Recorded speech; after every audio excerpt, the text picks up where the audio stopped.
The Local Show, featuring conversations with business owners, employees, and local business leaders about their successes, challenges, and reasons for doing business. Right here in Central New York. The Local Show is locally produced by Zoey Advertising. Now your hosts, Tom and Steve. We're back, and that means that you are too on The Local Show on 570 WSYR. Thanks for hanging out with Tom and Steve. Happy talk for Safe Harbor Wills and Trust. Well, they help people every week, every day. John and I have become friends over time. John Murphy, the attorney there. Surprising that you have any. And guess he's good as any. Well, you know what? I like a guy that's I'm just slightly better in golf because it makes me feel better about myself. Sure. But here's the problem. John's been taking lessons.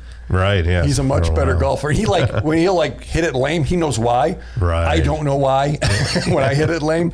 But they have really been expanding. They've just moving over to an additional office over in the Camillus area. I don't know if you knew that, Tom. They got an office over there that they're securing, and every day they help people protect their stuff. So if you haven't protected your stuff, maybe you're not getting any older, but if you are getting any older, talk to them. This is the thing they do. Some attorneys will do a traffic ticket or an adoption or whatever. These guys protect your home and life savings. SafeHarborWillsandTrust.com, of course, 370-9977. Sure, it's the weekend. You can leave a message. I'll get back to you. 370-9977. SafeHarborWillsandTrust.com, Tom. Great. Well, we have a new person on to the show today. A baby? His name, not that new. Not that young and not that new. Jonathan Norton is the co-founder of My Town Construction. How are you, Jonathan? Doing well, thank you. Thanks for having me. Do you mind if I call you Jonathan? Of course. Do you mind if I call you Pete? No, we'll have to talk about it a little bit more. That wouldn't be the right name. Thanks for coming, Johnny. Yeah. Appreciate you guys having me. Excellent. John, what's your background, man? Where'd you come from? Not from the world of construction. No? So what was it? I cut my teeth in the financial space, actually. Worked for a brokerage company for 2 years, category grant right downtown Syracuse. Yes. I'm familiar with them.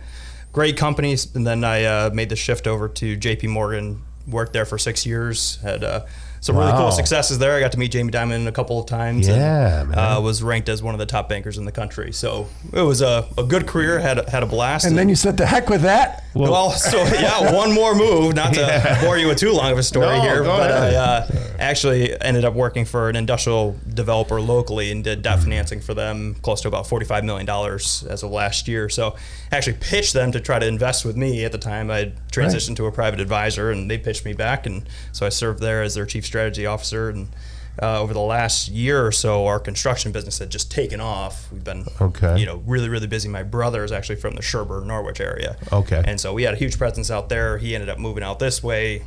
Business took off, and he was getting overwhelmed with the workload. And so I felt like if I'm going to be an owner in this thing, I better walk the talk here. Right. I better get in and deal with it. So I've been hanging sheetrock, even though you don't want me probably holding it. But no, he's the jack of all trades. I'm really good at typing, and I don't have many calluses on my hands. But did you go to college for financial planning or just actually business? I did my undergrad at Morsel State College, bachelor's there, and then I had my master's from Liberty University in executive leadership. So very nice, man. Liberty, are they ever going to win anything in football? I hope so. We actually visited Liberty when he was looking at schools and stuff. And I'm like, this is impressive. Well, they're always the people that someone beats, it feels. Well, and their program is just taking off. So it's exciting to see.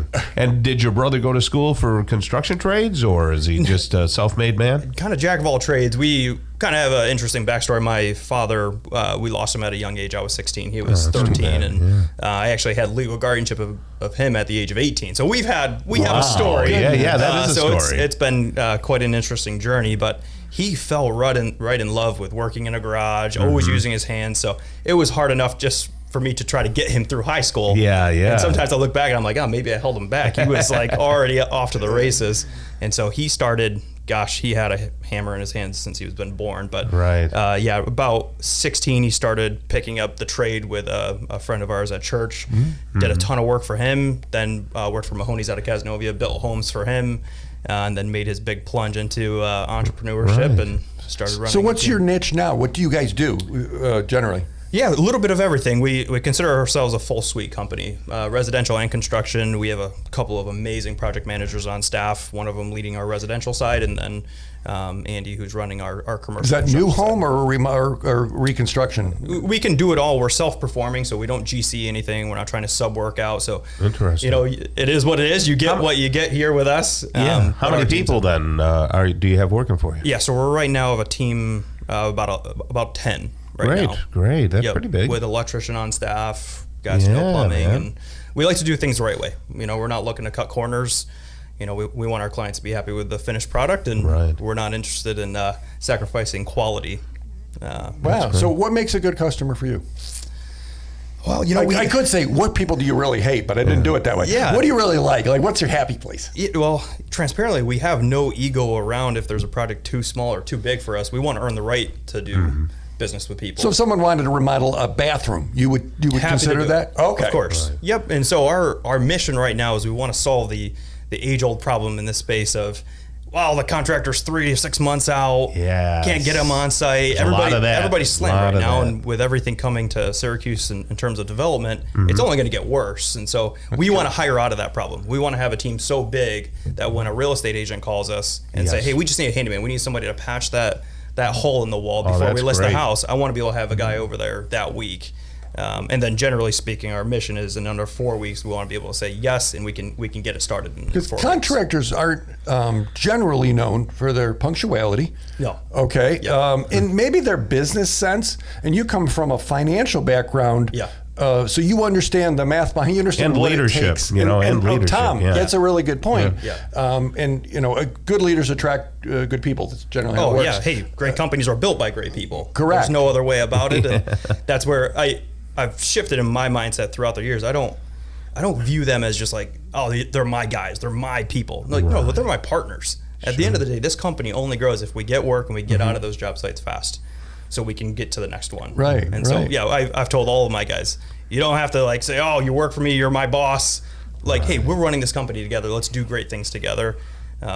It's no, I love it. So what's the process if somebody says, you know what, I want to redo my kitchen. We were thinking about adding a pole barn to our property because we've got to put the tractor there. What's the process if someone wanted to have a conversation? What do they do? Yeah, a couple different routes. Right now we're reforming some stuff just to make communication channels much clearer.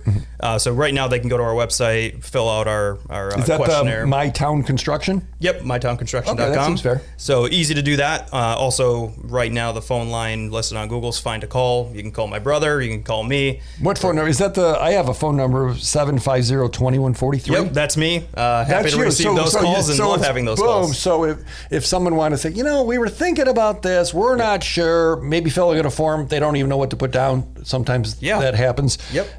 So jot this number down if you want to talk to Jonathan, 750-2143, 750-2143. And maybe a project is too small, maybe it's not, but at least you have a chat with them. Yeah, of course. And figure out what's going on. So so what's it like working in the family? Is that do you ever want to smack your brother?